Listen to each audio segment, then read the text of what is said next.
Ok, salut les coquins. Aujourd'hui, on va parler de l'appareil que vous avez à la maison que vous prenez beaucoup trop souvent pour acquis. Le séchoir à cheveux. Ok, tout d'abord, c'est quoi un séchoir à cheveux? En gros, c'est un appareil électrique muni d'un moteur qui souffle de l'air dans une turbine, dans laquelle sont des résistances qui font chauffer l'air.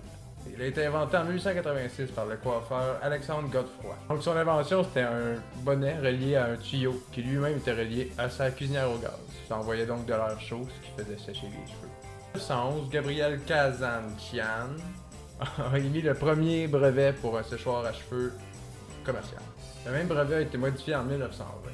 En 1926, le premier brevet de séchoir manuel a été attribué à Léo Trouillet. Le nom de ce brevet s'appelait la douche électrique.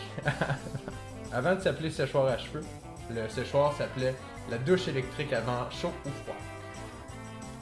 En 1950, le séchoir à cheveux s'est fait révolutionner par l'industrie Moulinex. C'est un ingénieur de Moulinex, Jean Matelet. C'est un ingénieur de Moulinex, Jean Matelet, change la forme du séchoir à cheveux en s'inspirant de la forme d'une perceuse électrique. Son but était de mettre le moteur à l'intérieur de l'appareil au lieu d'une base externe. En 1970, les ventes de séchoirs à cheveux explosent car les hommes aussi veulent avoir des belles coupes de cheveux. Explose!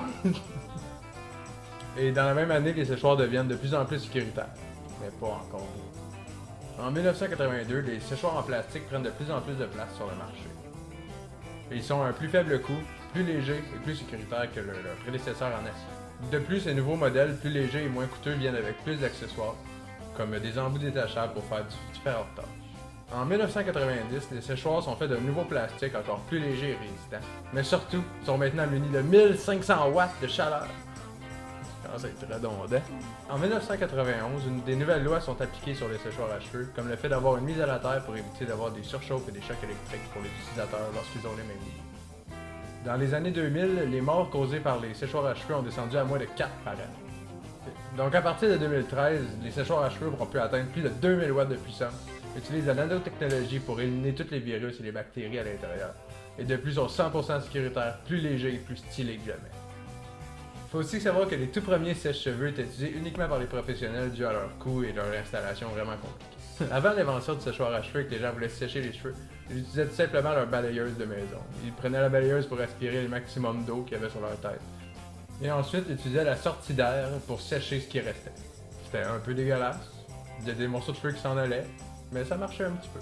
Donc il faut savoir qu'en moins de 30 ans, les séchoirs à cheveux sont passés d'à peu près 250 watts à plus de 2000 watts de chaleur. Depuis, dans ses débuts, l'appareil était plutôt dangereux, donnait des chocs à ses utilisateurs et parfois même des brûlures sévères au crâne. Ce que j'ai envie de faire avec vous aujourd'hui, c'est de comparer un appareil d'aujourd'hui avec un appareil des années 50, comme le Indiana que j'ai avec nous aujourd'hui.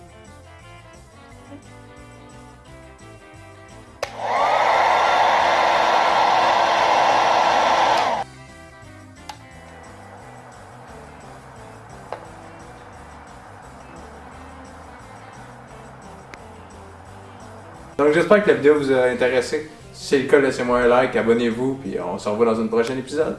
Merci!